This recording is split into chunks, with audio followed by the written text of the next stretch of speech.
Inspired Giving, the program that looks at philanthropy, why we make contributions to great causes, and how we do so effectively. During the next 60 minutes, you'll meet men and women who give of themselves every day, and they will take us behind the scenes to reveal why and how they do it. In our first segment, we will hear their stories and learn what motivates them to be generous and make a difference in their communities. And in our second half, we will meet professional advisors in philanthropy who will describe the principles that help these generous men and women be even more effective through utilizing the federal tax code to leverage the impact of their giving. Both segments are brought to you by Advisors in Philanthropy. Advisors in Philanthropy provide quality advice about wealth management while helping taxpayers to redirect tax dollars to the charities of their own choice rather than the choice made by Congress. AIP is the nation's largest network of diverse professional advisors who are devoted to mastering and promoting the principles and practices of client-centered planning.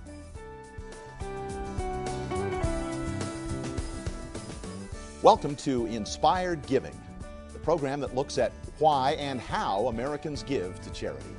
With me today are Eileen Pratt and her son Alan from Seattle, Washington. Eileen Pratt is the widow of Bill Pratt of Seattle, the mother of 4 boys. She and her husband created a family foundation that gives to various causes in Seattle and nationally.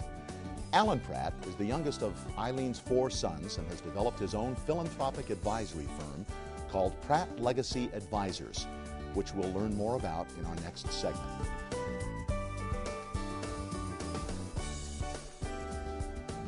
Bill was a stockbroker. They call them investment advisors these days, but in his time it was a stockbroker. And I'm old enough to remember that. Well, his purpose in business was to make his clients wealthy.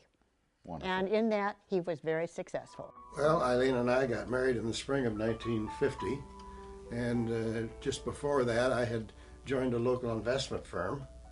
I thought that if I went in the investment business and could learn it well and could be successful enough to be able to earn enough and save, that maybe we could develop some value for the future to benefit our family and our community.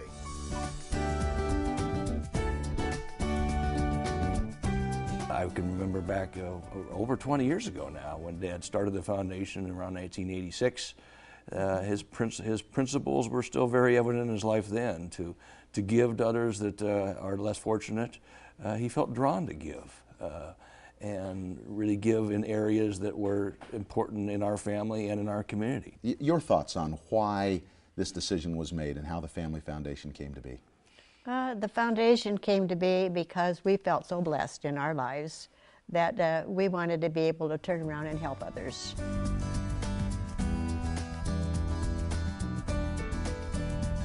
We're going to take a look at a piece of videotape now about 2 particular organizations that you adopted. Let's name them briefly, Alan. Yes, the 2 that we're going to hear about, they are Families Northwest, okay, which is right here right in Bellevue, Washington.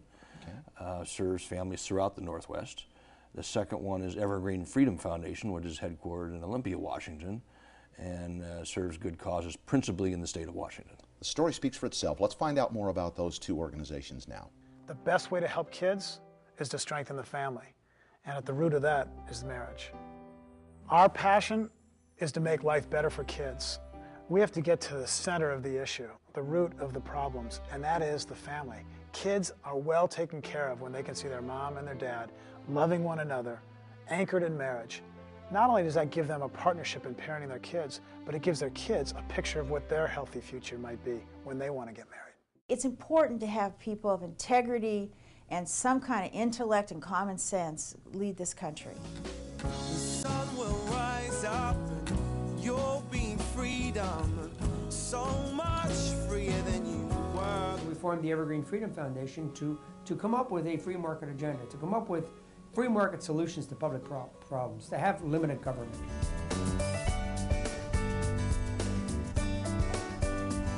that at the time we did our first gift into the trust, the market value of the security was probably $60 a share, and my parents' basis was about 2 cents a share. So my parents gave several thousand shares of this particular security into a charitable remainder trust, received a substantial charitable income tax deduction over a number of years, and literally have increased their cash flow. They take an income back off of that gift for the remainder of their lives. And yet, there are multiple other parties now outside your household and your family who are far better off as a result of the generosity that this family foundation has spawned.